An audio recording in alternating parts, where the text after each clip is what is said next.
لو نفسك في حاجة حلوة وسهلة وسريعة التحضير من غير لا بيض ولا فرن، يبقى الوصفة دي علشانك. يلا نجهز مع بعض كيكة المكة. وفي حلة واحدة هنحط 1.5 لتر من اللبن، ونص كوباية من السكر، و2 معلقة كبيرة من الكاكاو الخام، ومعلقة كبيرة من النسكافيه، وكيس فانيليا، ومعلقتين كبار من اللبن الباودر، و4 معالق كبار من النشا، وكيس كريم كراميل حلو الشام، ومكعبين من الشوكولاتة المبشورة. نقلبها على البارد ومفيش أسهل من كده. بعد ما قلبناها على البارد هنرفعها على النار ونبتدي نقلب فيها لحد ما القوام بتاعها يتماسك معانا.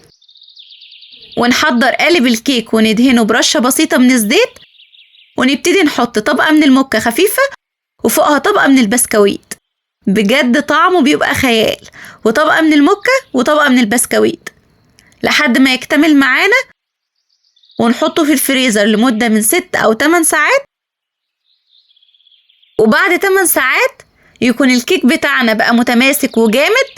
هنحضر بقى صينية التقديم ونقلب الكيك فيه. بجد طعمه خطير خطير خطير، حاجة منعشة وجميلة في الحر ده، مش هتبطلي تعمليها. أظن مفيش أسهل وأبسط من كده. ما تنسيش لو عجبك الفيديو خليكي لهلوبة واشتركي في القناة.